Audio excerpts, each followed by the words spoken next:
Viewers, you're welcome back. If you are just joining us, this program is Our Community Lives, showing on Channel 31, Melbourne, Australia.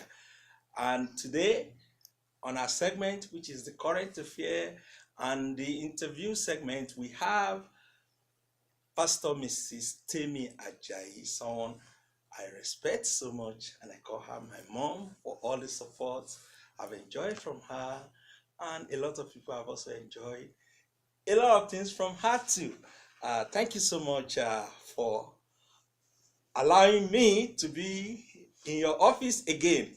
Like I was saying in the interview segment, I was trying to ask you how you manage your family, your business, and your ministry.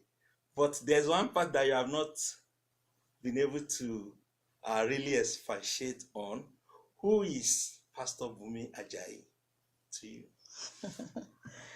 Thank you. Pastor Bumi Ajayi is my husband, the love of my life. Wow. The head, my head, is the man that I honor and I've known. My best friend, I must say.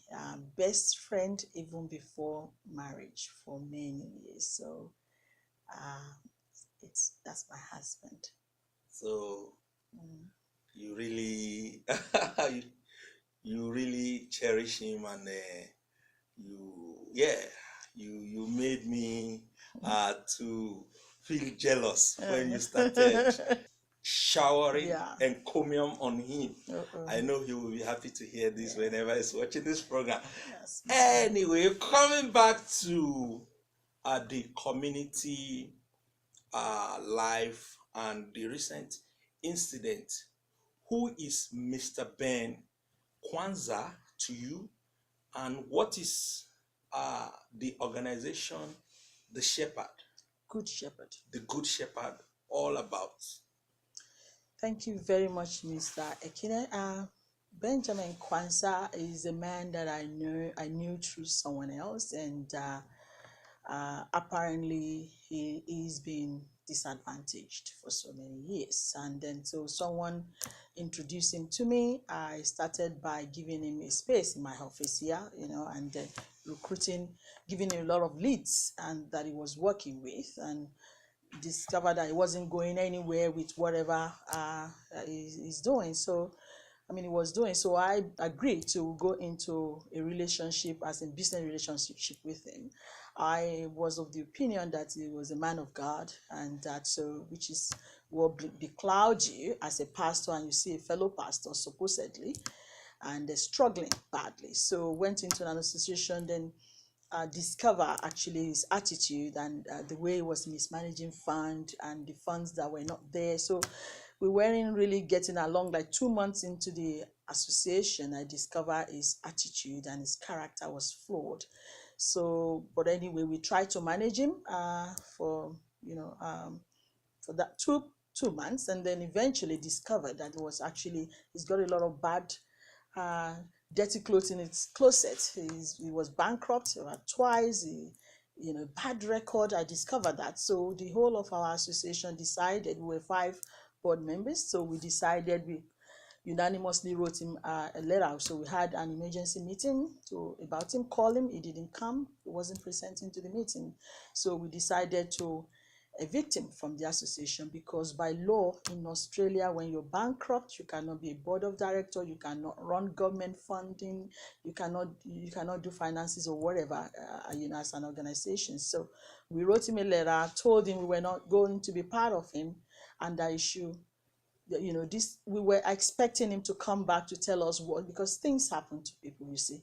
Things happen. You can be bankrupt. That doesn't mean you're dead, But the only thing is you cannot be at the forefront of any organization. We expected that as a man of God, he calls himself, professed to be, he's going to come out to, remotely or humbly tell us, because he has hid this from us for for this period. He never said. So when we told him, he went ballistic. It was really outrageous, came out in his true color, So we thought, no, we cannot continue to work with you. However, we had a site in Epping.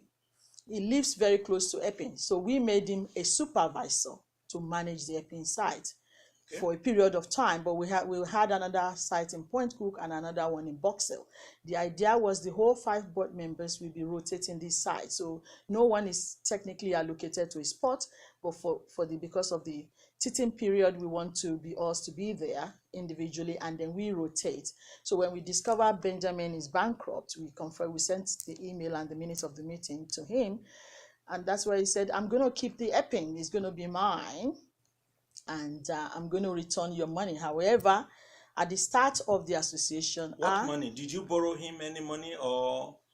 Correct. That's what I was going to go into. I actually volunteered to get a loan from the bank to run this association, and the whole 5 board members agreed. We signed an memorandum of understanding, that Temi is going to get a loan to kick off this. So you now invested into the project? Correct. Personally, I paid the lease, the bond on that property in Epping and everywhere else anyway, so I did.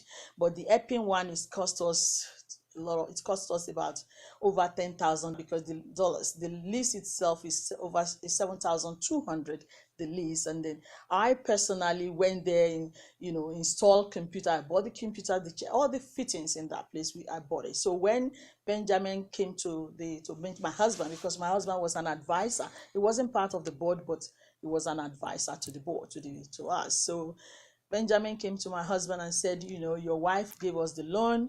Can I keep the Epping site, and I'll pay her the money back? This was in November last year.